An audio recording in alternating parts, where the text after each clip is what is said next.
এতে মানুষের জীবন পরিবর্তন হয় না। কারণ কেউ কাজ কাম দেয় না, আমাদেরকে সবাই কারো প্রতি কোনো রকম নির্যাতন করা যাবে না। our rights, our future. খাচ্ছে, চাকরি করে খাচ্ছে, আমরাও চাই যে সেইভাবে জীবনযাপন করব। আমরা হিজড়া জনগোষ্ঠী আমরা বিগত দিনগুলো নিয়ে যে বৈষম্য শিকারগুলো হয়েছি, আমাদেরকে দাঁড় করিয়ে আমাদের নামে বিভিন্ন প্রজেক্ট, বিভিন্ন বাজেট করা হয়েছে, কিন্তু আমরা পাই নাই। সমাজসেবা অধিদপ্তরের মাধ্যমে কিছু ট্রেনিং দেওয়া হয়েছে, খালি 2-3টা। এতে মানুষের জীবন পরিবর্তন হয় না।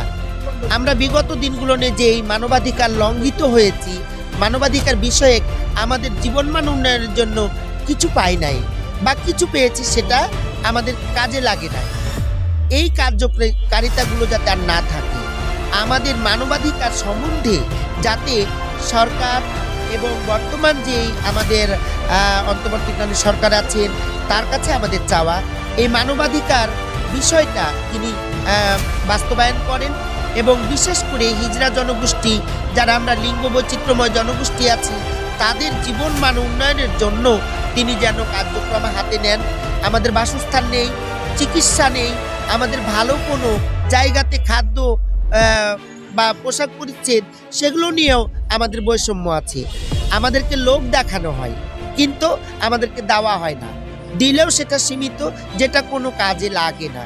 এই মানবাধিকার লঙ্ঘনগুলো যাতে না হয়, আমাদের সাথে সর্বজাতি, নারী পুরুষ সবাই মানবাধিকার যাতে বাস্তবায়ন হয় সে আশাতে আমরা দাঁড়িয়েছি। আসলে আজকে বিশ্ব মানবাধিকার দিবস, আমি চাইবো যে বাংলাদেশের প্রতিটা মানুষ, প্রতিটা শ্রেণী, প্রতিটা জাতির যেন মানবাধিকার গেলে নিশ্চিত। আর আমরা যারা হিজড়া জনগোষ্ঠী আছি আমরা অনেক যে সুযোগ সুবিধা থেকে বা অধিকার থেকে বঞ্চিত, যেমন মৌলিক অধিকারগুলো বলা হয়েছে, অন্ন, বস্ত্র, চিকিৎসা, স্বাস্থ্য যেগুলো বলা হয়েছে, আমরা কিন্তু সেগুলো থেকে বঞ্চিত হচ্ছে। এটা রাষ্ট্র বলেছে, বলার পরে কিন্তু আমাদেরকে নিশ্চিত রাষ্ট্র করেনি। তা আমাদের বর্তমান সরকারের কাছে যে প্রত্যাশাটা, যে আমরা কেন মানুষের দ্বারা যে ভিক্ষাবৃত্তি করে জীবনযাপন করব। আমরা চাই যে একটা ছেলে মেয়ে যে এরকম কর্ম করে খাচ্ছে, চাকরি করে খাচ্ছে, আমরাও চাই যে সেইভাবে জীবনযাপন করব।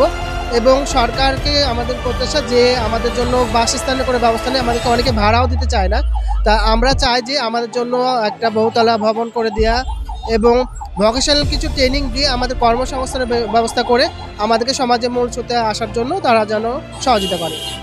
আজকে মানবাধিকার, আজকে আমাদের সবার দাবি নিয়ে আসছি। কারণ হচ্ছে আমাদের কাজ কামের, কারণ কেউ কাজ কাম দেয় না, আমাদেরকে সবাই অবহেলা করে, এই জন্যই আসছি।